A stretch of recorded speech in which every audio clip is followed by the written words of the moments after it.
This is the first installment of CVPR 24. I'm attending the conference. It's the third day now, so I have one more day to stay. I did workshops, I did presentations, poster sessions. It's very similar to Europe, so I expect quite a few episodes.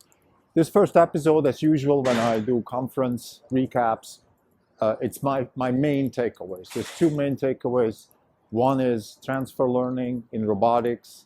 Navigation is key, and it transfers to other tasks. And the other is reward function. Reward function design, the lack of a reward function. In other words, we have a lot of technology and artificial intelligence, which is the ability to find a trajectory through the world, but we often don't know how to guide. In other words, we don't know what the reward function is. We don't know what is the right way to process. And we believe that this is actually the key advantage of Tesla, that Tesla has a reward function, and the reward function that Tesla has is basically human driving. This is a Not Even Wrong podcast. It's June 18, 2024. This is Krim Telco. There's no update for the year. We are down 15 basis points. The market is up 13.8%, round performing by roughly 14%. So this is the first installment of CVPR 24.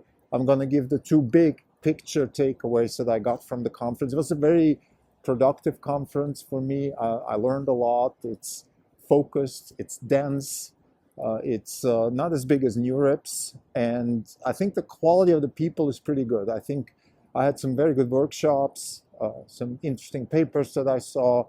There's always a little bit of fluff here and there. This is to be expected, but nevertheless, I think pretty dense and pretty interesting. So let me start with the two big takeaways from the conference. Let me start with transfer learning. So this comes primarily from Google DeepMind. Shout out to Google DeepMind. As usual, they are very impressive here. Their presence is, in terms of people and papers, is really, it's good. Let's say it that way.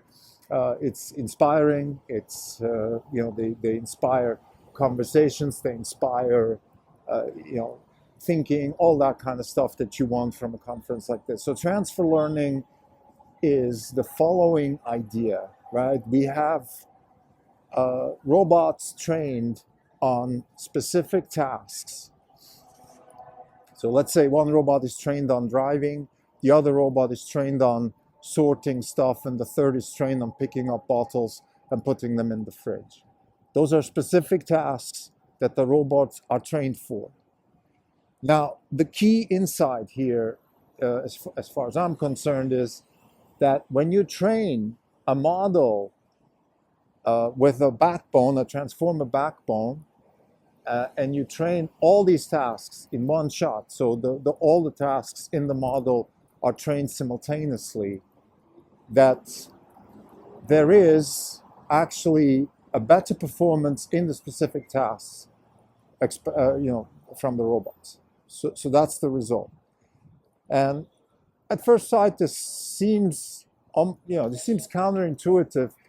If you take the human analogy, what this is saying is that if you train somebody to be as good in basketball as Michael Jordan and as good at swimming like Michael Phelps, then if somebody trains both disciplines, they get better in each of the disciplines, better than the state of the art.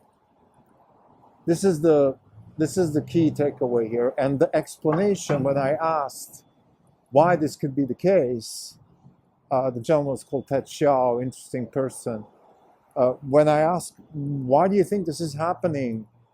He said that probably it's because navigation is the key. Like whether it's driving a car or whether it's, picking up bottles or sorting stuff, it looks like all these tasks in a lower dimension can be expressed as navigation problems, and therefore have a common solution, which is better navigation. Now, this, of course, opens up a huge amount of thinking on my side, because we're obviously incredibly interested in Tesla, And we've been asking ourselves this question many, many times. Why is Elon Musk so gung-ho about humanoid robots? Where is the synergy? What's the cross-learning? What's the transfer learning? And here's the answer. Well, it looks like navigation is the key aspect of robotics. This is the conclusion that I got from these presentations. There is another gentleman, I think it's the CEO, the Chief Science Officer of Wave. They said something in the conference which really struck my mind, and that is, they said that it turns out that navigation is by far the most important part of the tasks when it comes to robotics in general. Now, he mentioned the paper. I should have double-clicked on that one and asked where he got that paper. So obviously navigation is important in self-driving, but he said that it's also important in robotics. And this confirms the transfer learning thesis.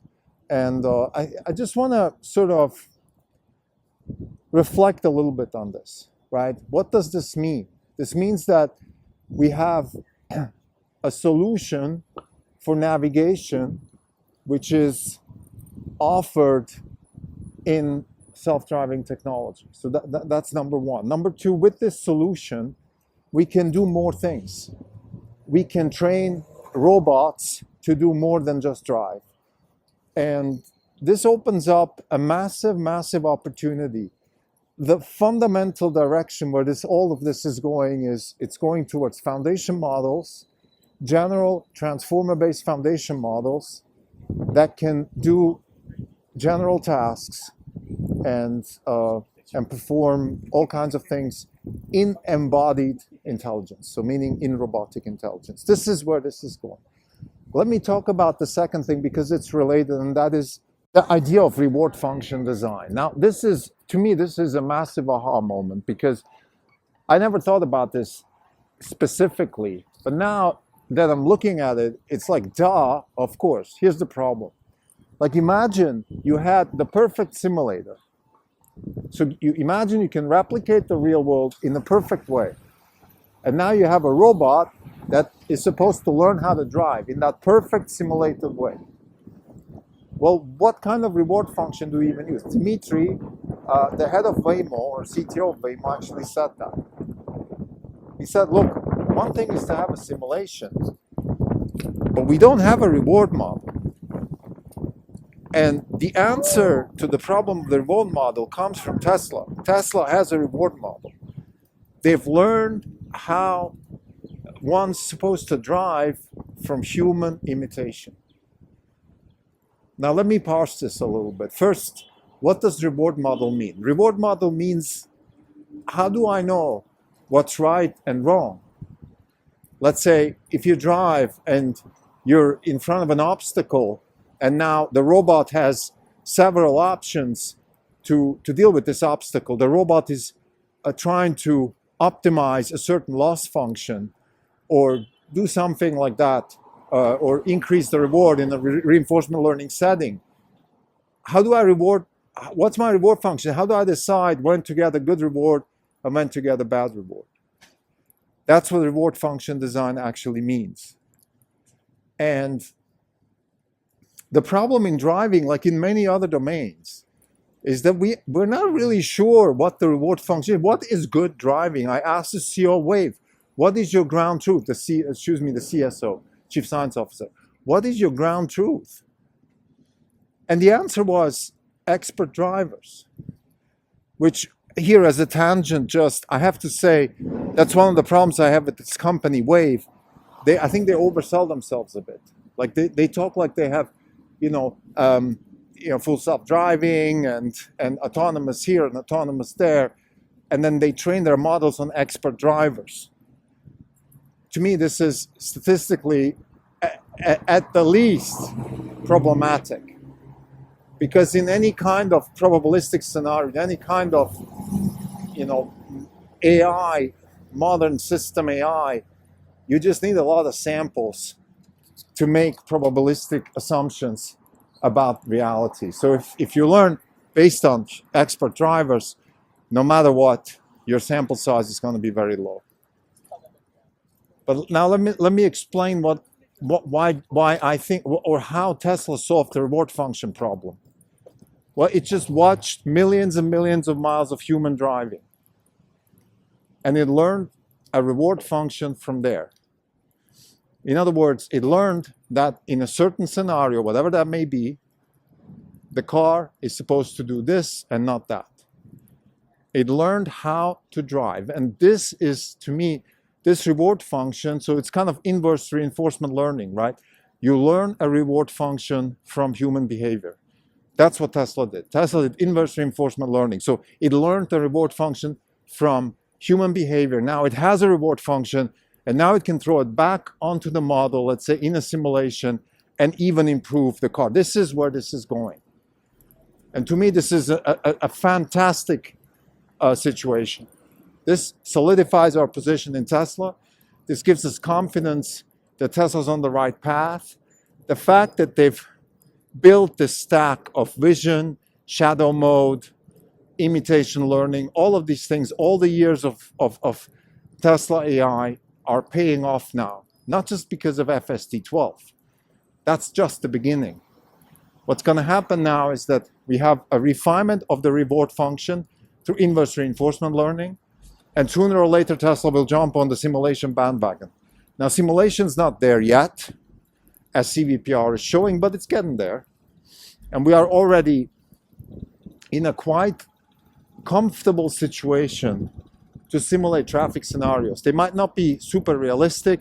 They might not have all the bells and whistles of a Hollywood movie generated scenes and all of that stuff, but it doesn't have to be. I think what's really important here is that we are on the track. We have all the necessary ingredients for the pipeline to kick in. So to summarize, the two main takeaways that I've taken from CVPR is, number one, that there is transfer learning in robotics driven by navigation. So solving the navigation problem is solving not just self-driving, but it's solving other robotics tasks. Because let's say moving your arm from an egocentric camera from a robot's perspective is actually the same problem like driving a car. This is the revelation. It's incredibly powerful. And then the second takeaway is that the reward function design, which is a problem, a massive problem in not just in self-driving. I mean, I could start a whole new episode just on reward function design, because what is a good poem? What is a fair poem? How do I train a model to summarize Shakespeare? Like, these are all reward function design problems. In other words, we don't exactly know what we want. However, in self-driving, Tesla has solved the problem through inverse reinforcement learning. So they've backed out the reward function from imitating humans.